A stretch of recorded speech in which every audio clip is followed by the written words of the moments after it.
ये question number 20 देखो, the dimension of impulse. Impulse का डायमेंशन देखते हैं। इम्पल्स होता क्या है? इम्पल्स का फॉर्मूला होता है I is equal to F dot T.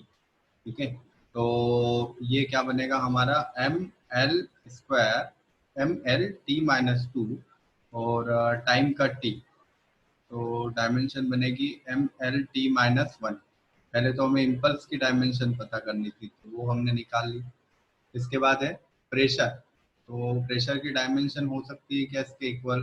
तो प्रेशर होता है F upon A, P is equal to F upon A. तो ये तो नहीं बनेगी क्योंकि एम एल माइनस वन बन जाएगा इसमें। फोर्स की तो बन ही नहीं सकती क्योंकि फोर्स के साथ तो टाइम का मल्टीप्लाई होके इम्पल्स बना था।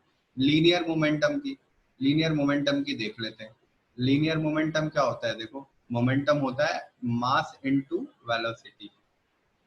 Momentum is equal to mass into velocity, so m l t minus 1। ठीक है, मैच हो रही है, so b will be right answer। clear? now question number 21 देखते हैं। which of the following dimension will be same as that of time? Time के equal कौन सी dimension होगी?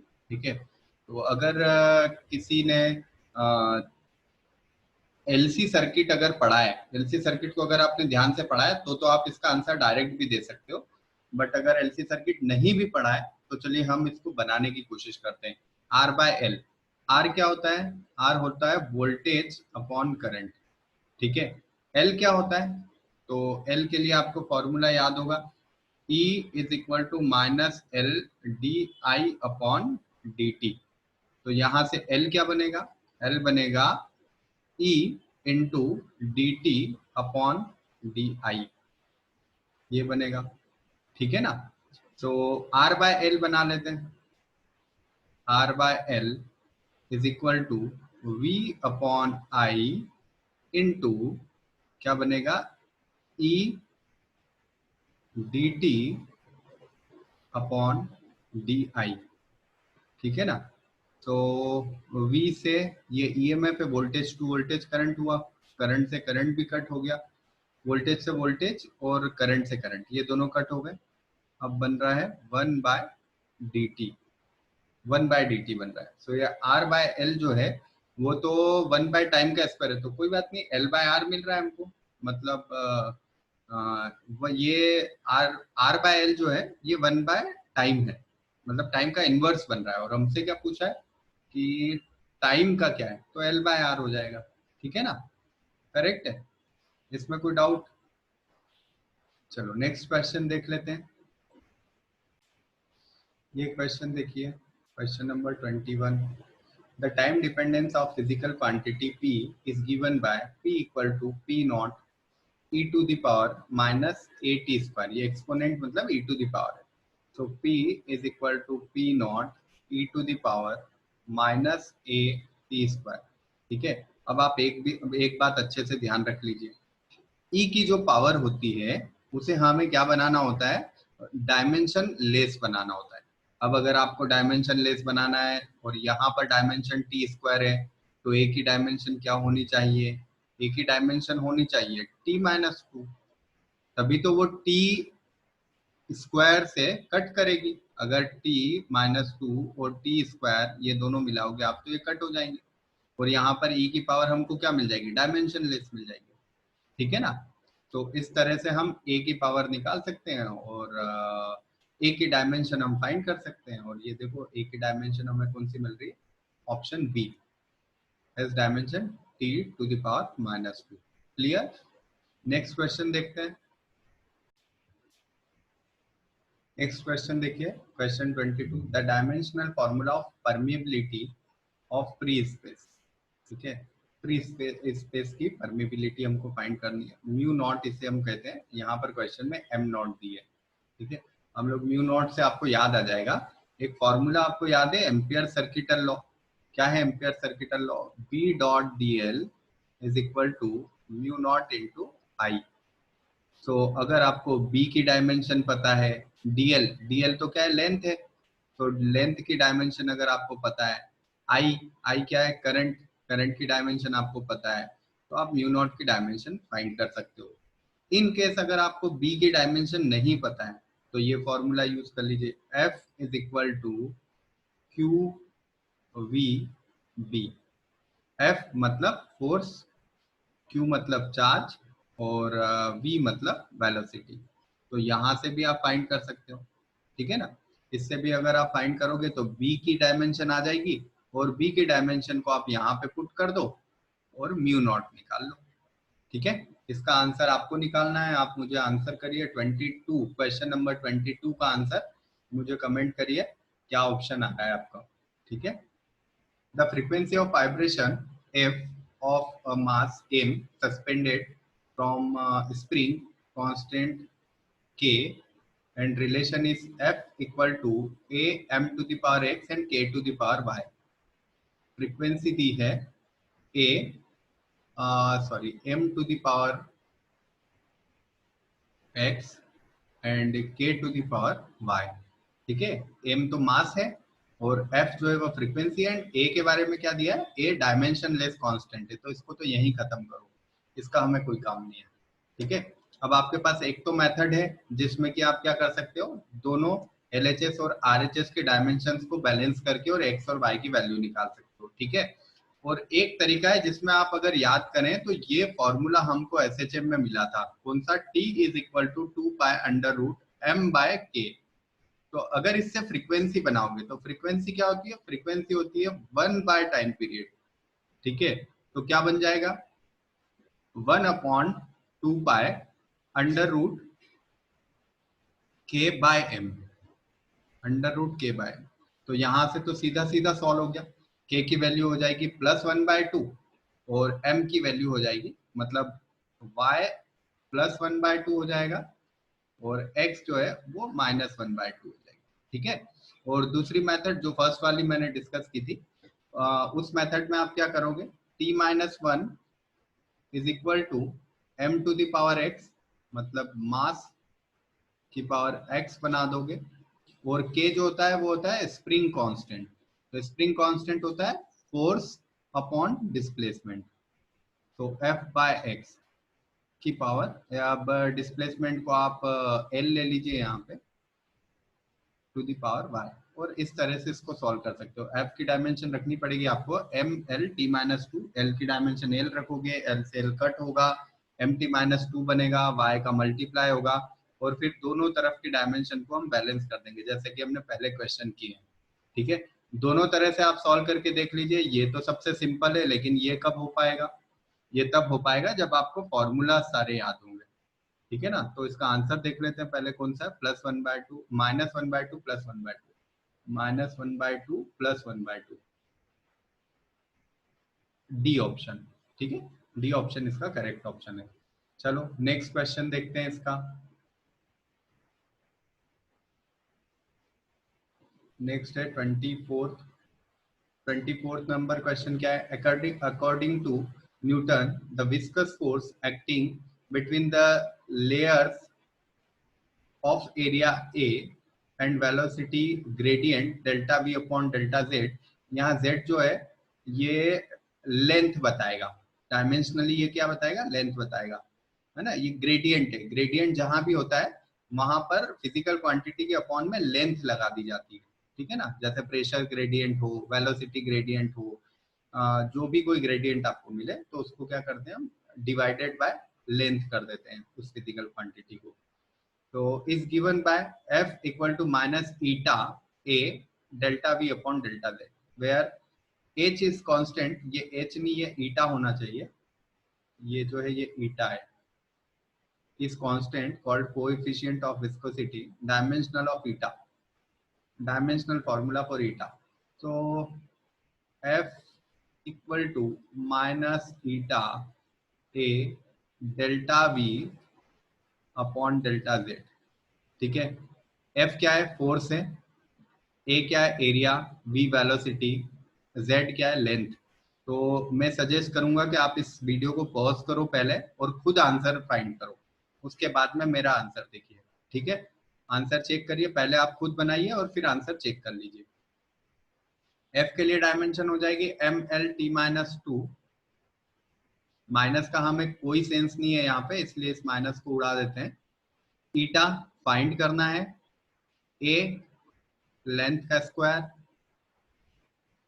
Velocity L T minus one, और z के लिए फिर l, तो एक l से ये l भी कट हो गया, ठीक है, और एक l स्क्वायर से ये वाला l भी कट हो जाएगा, तो m t माइनस टू इधर बचा है, और नीचे हमारे पास आया है एक l और t minus one is equal to eta. ठीक है, बन गया, क्या बना, m l minus one t minus one. Check कर लीजिए option, m l minus one t minus one, D option correct है। ठीक है, इस क्वेश्चन को देखिए, क्वेश्चन नंबर 24 है। डायमेंशनल मेथड से किया जा सकता है, पहले क्वेश्चन पढ़ लेते हैं। If x equal to 80 plus bt square, where x is distance traveled by the body in kilometers and t is the time in second, then unit of b। तो देखिए मैंने कहा था ना कि डायमेंशनल मेथड से इसको कर सकते हैं, कैसे, प्रिंसिपल ऑफ होमोजेनिटी यूज करके। प्रिंसिपल ऑफ होमोजेनिटी पता है ना आपको, क्या होता है प्रिंसिपल ऑफ होमोजेनिटी, एक क्वेश्चन में पहले भी डिस्कस किया है हमने। प्रिंसिपल ऑफ होमोजेनिटी हमें ये कहता है कि सारी जितनी भी टर्म्स होती है किसी इक्वेशन में, उनकी सबकी डायमेंशन क्या होनी चाहिए, सेम। यहाँ देखिए तीन टर्म्स हैं, एक से 80 है और बीटी स्क्वायर, तो इन सभी की डायमेंशन सेम होनी चाहिए, मतलब x की जो डायमेंशन है वही बीटी स्क्वायर की होनी चाहिए। तो देखो x की dimension equal to B T square की डायमेंशन, हमें क्या फाइंड करना है, b की फाइंड करना है। तो x क्या होगा, मीटर, और अपॉन में पहुंचा देते हैं टी स्क्वायर, मतलब सेकंड का स्क्वायर, इक्वल टू b, तो मीटर अपॉन सेकंड स्क्वायर। लेकिन यहाँ डायमेंशन, यहाँ पर यूनिट्स दिए किलोमीटर में, तो कोई बात नहीं, इसे किलोमीटर कर देते हैं, उससे क्या फर्क पड़ता है। So kilometre upon second square, kilometre upon second square. Question number देखिए, ये 25 नंबर क्वेश्चन है। Of the following quantities, which one has dimensions different from remaining three? इनमें से किसकी डिफरेंट है बाकी तीन से? तो एनर्जी पर यूनिट वॉल्यूम। अब ये क्वेश्चन, इसका आंसर आपको निकालना है, फॉर्मूला में सारे लिख देता हूँ। एनर्जी पर यूनिट वॉल्यूम मतलब एनर्जी अपॉन वॉल्यूम, ये हुआ, ये फर्स्ट है।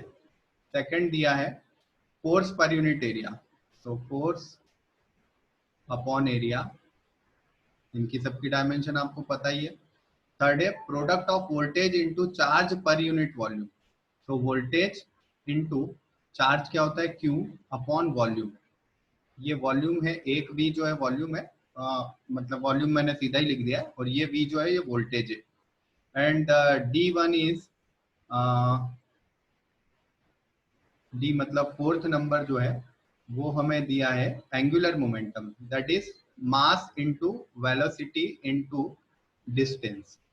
क्लियर, तो जरा देखिए इसको निकाल करके, और इसका आंसर मुझे कमेंट करिए। आंसर में, जब भी आप आंसर मुझे कमेंट करें तो क्वेश्चन नंबर जरूर डालिएगा। नेक्स्ट क्वेश्चन है 26, dimensional formula of self inductance. Formula याद करो, क्या होता है, E is equal to minus of L D I upon D T. क्या रखोगे आप, E मतलब क्या है, वोल्टेज। वोल्टेज कैसे निकालोगे, वोल्टेज के लिए फॉर्मूला क्या बना सकते हो आप, वोल्टेज का फॉर्मूला बना सकते हो वर्क अपॉन चार्ज, है ना, ये पहले हमने निकाला है। ई जो होता है वो ईएमएफ होता है, तो उसकी यूनिट वोल्टेज ही होती है। एल ये हमारा सेल्फ इंडक्टेंस है, इसको फाइंड करना है हमें। आई जो है वो तो करंट है, डी का कोई सेंस नहीं होता है, डी आई मतलब आई ही है, और डी टी मतलब टाइम है। ठीक है, सारी वैल्यूज रखो फटाफट, इसका भी आंसर दो मुझे, ये इजी क्वेश्चन है, बिल्कुल आसानी से आप आंसर निकाल सकते हो इनके। Question number 27, the dimensional formula of torque, बिल्कुल सिंपल है, torque is equal to force into perpendicular length. ठीक है, सो फोर्स की डायमेंशन होती है M L T minus two, perpendicular का यहाँ कोई सेंस नहीं है, और लेंथ जो होती है वो एल है। तो क्या बनेगा M L square T minus two. ध्यान रखिए मैंने आपको कहा था एनर्जी, वर्क और टॉर्क तीनों की डायमेंशन सेम होती है। तो M L square T minus two, ये इसका करेक्ट ऑप्शन है। 25 और 26 आंसर निकाल के आप मुझे कमेंट करिए, ठीक है। नेक्स्ट क्वेश्चन देखते हैं। If C and R denote capacitance and resistance of dimensional formula then C R. अभी यहाँ सी आर लिख दिया, इससे पहले आर सी लिखा था। तो क्या बताया था हमने कि आर सी जो होता है वो क्या होता है, टाइम कांस्टेंट होता है। और टाइम कांस्टेंट है मतलब उसकी डायमेंशन क्या होनी चाहिए, टाइम के बराबर, मतलब जिसमें केवल टाइम आएगा। तो M zero L zero T one, ये करेक्ट ऑप्शन है, ठीक है। नेक्स्ट क्वेश्चन है ये हमारा था 28 नंबर क्वेश्चन। 29 नंबर क्वेश्चन देखिए। 29 नंबर में है the dimensional formula of angular momentum. अभी इससे पहले भी आया है। एल से डिनोट किया जाता है एंगुलर मोमेंटम को, mass into velocity into distance. Okay, तो मास होता है m, वेलोसिटी होती है l, t माइनस वन, और ये जो r है ये भी लेंथ होती है इसलिए l square. So m l square t minus one, m l square t minus one, D option correct आ रहा है, ठीक है। आप क्वेश्चन को मैं जो सॉल्व कर रहा हूँ उसको देखने से पहले एक बार स्क्रीन को पॉज करके खुद ट्राई करिए, ठीक है। ये सिंपल क्वेश्चन है, आप खुद ट्राई कीजिए, इससे आपका कॉन्फिडेंस डेवलप हो जाएगा। नेक्स्ट क्वेश्चन है द वेलोसिटी, ये है question number 30। The velocity v of a particle at time t is given by v equal to at plus b upon t plus c where a b and c are constant। ये question शायद हम कर चुके हैं। इसमें हमें A B C की dimension find करनी थी, केवल सी की डायमेंशन हमने फाइंड कर ली थी कि सी की डायमेंशन होती है टाइम। तो जहां भी सी की डायमेंशन टाइम दी होगी केवल वही करेक्ट ऑप्शन होगा। ये क्वेश्चन हम कर चुके हैं पहले भी, ठीक है। नेक्स्ट क्वेश्चन देखते हैं। नेक्स्ट क्वेश्चन है हमारा question number 31। Which two of the following five physical parameter have same dimension? तो देखो डायलेक्ट्रिक कांस्टेंट और रिफ्रैक्टिव इंडेक्स, इन दोनों की कोई डायमेंशन नहीं होती है। तो ये भी एक पेयर तो बनता है m0 l0 t0 का, लेकिन यहाँ पर हमें ये वाला ऑप्शन नहीं दिया है 2 and 3, है ना। तो हमें और कोई ऑप्शन देखना पड़ेगा। तो एनर्जी डेंसिटी देखते हैं। एनर्जी डेंसिटी क्या होती है, एनर्जी अपॉन वॉल्यूम। और इसे मैं और इजी कर देता हूँ, एनर्जी अपॉन वॉल्यूम को हम force into displacement upon area into length. तो एल से एल कट हो जाए तो ये एफ बाय ए बन जाता है, ठीक है। और इससे हमें पता चलता है कि जो यंग मॉड्यूलस है, यंग मॉड्यूलस के लिए मैंने क्या कहा था, मॉड्यूलस के लिए क्या कहा था, स्ट्रेस मॉड्यूलस और प्रेशर। तो ये प्रेशर के इक्वल है, और ये फॉर्मूला जो आपको दिख रहा है ये भी प्रेशर के इक्वल है। मतलब एनर्जी डेंसिटी, ये जो एनर्जी डेंसिटी है ये यंग मॉड्यूलस के बिल्कुल इक्वल है। तो 1 and 4 अगर ऑप्शन मिलता है हमको, ए में मिल रहा है, तो ये करेक्ट ऑप्शन है, ठीक है। क्लियर, कभी कभी ऐसे भी कंफ्यूज किया जाता है। अभी आप 2 और 3 यहाँ पर सेम पेयर है लेकिन 2 और 3 हमें दिया नहीं है। तो 1 and 4 राइट आंसर है, क्लियर। अब ये क्वेश्चन देखिए, question number 32। Dimension of critical velocity, ये critical velocity VC of a liquid are expressed by eta to the power x, rho to the power y and r to the power z। eta to the power x, rho to the power y and r to the power z, ठीक है। तो क्या करना होगा, LHS equal to RHS कर दो, x Y Z की value आ जाएगी। ये मेथड मैं आपको बता ही चुका हूँ, इससे एक बार ट्राई कर लीजिए और मुझे आंसर बता दीजिए। वेलोसिटी के लिए LT माइनस वन रखिएगा।